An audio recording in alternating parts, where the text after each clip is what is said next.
जुड़ेगा भारत, जीतेगा इंडिया। जी हाँ, ये थीम रखा गया है समूचा विपक्षी गठबंधन इंडिया का।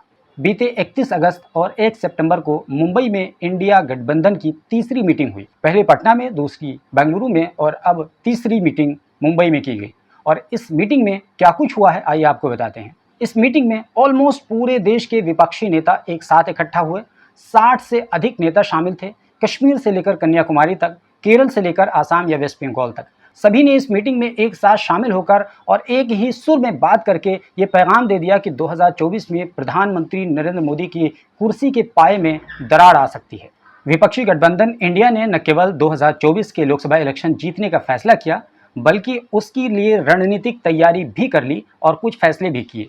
जैसे कि एक कोऑर्डिनेशन कमेटी बनाएगी जिसमें कुल 14 मेंबर शामिल होंगे। इसके अलावा एक इलेक्शन कैंपेन कमेटी बनाई गई है, उसमें कुल 19 मेंबर्स को जगह दी गई है। और साथ ही साथ सोशल मीडिया के लिए भी एक कमेटी बनाई गई है, उसमें सभी पार्टियों से 12 मेंबर्स को लिया गया है। और इसके अलावा रिसर्च के लिए वर्किंग ग्रुप में 11 लीडरों को जगह दी गई है।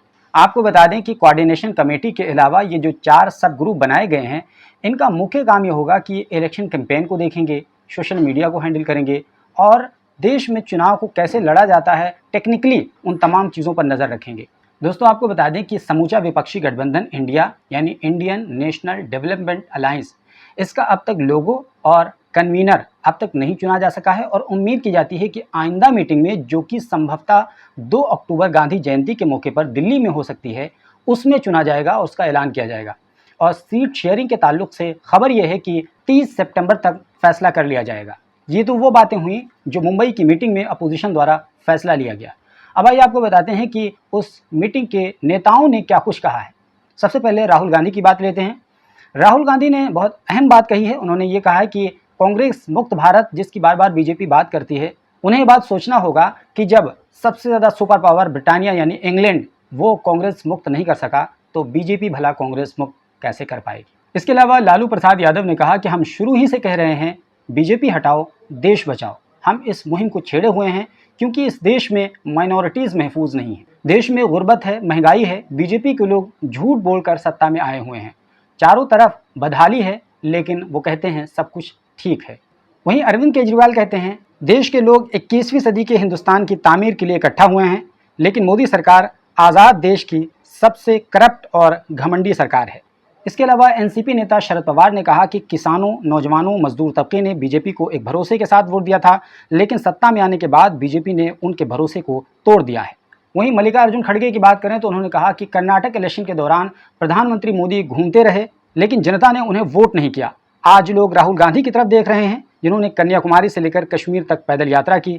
जब हम एक साथ होकर लड़ेंगे तो कोई हमें हरा नहीं सकेगा। खास बात यह है कि मल्लिकार्जुन खड़गे ने मीडिया पर भी निशाना साधा और जिस तरह इन दिनों मीडिया सत्ता की चाकरी कर रही है और सत्ता की चापलूसी में लगी हुई है, उसका भी जिक्र किया। इसके साथ साथ नीतीश कुमार ने भी कमोबेश यही बात कही और उन्होंने एक कदम और आगे बढ़कर मीडिया के बारे में कहा कि आप लोगों के पैरों में बेड़ियां पड़ी हुई हैं, हम अगर जीते तो हम आपकी बेड़ियां काटेंगे, आपको आज़ाद करेंगे और आप आज़ादी के साथ अपनी बात रख पाएंगे, अपना काम करेंगे। और देश में लोकतंत्र के ऐसे ही मीडिया होना चाहिए, एक आज़ाद मीडिया होना चाहिए। नीतीश कुमार ने साथ ही साथ ये भी कहा कि देश की तारीख को बदलने का प्रयास किया जा रहा है, जिसे हम कभी कामयाब नहीं होने देंगे।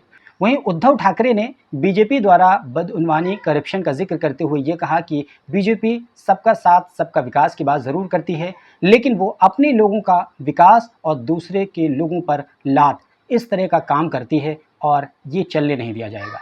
तो दोस्तों, ये और इसके अलावा कई तरह की बातें की गई। बहरहाल अब देखने वाली बात यह है कि क्या विपक्षी गठबंधन इंडिया 2024 में प्रधानमंत्री मोदी को कुर्सी से उखाड़ने में कामयाब हो पाएगा। वाकई में ये देखना दिलचस्प होगा और अगर ये हुआ तो एक बहुत बड़ी तारीख रकम होगी। दोस्तों, इस पूरे विषय पर आपको क्या कुछ कहना है, कमेंट बॉक्स खुला हुआ है। चैनल पर पहली बार आए हैं तो सब्सक्राइब जरूर कर लीजिए।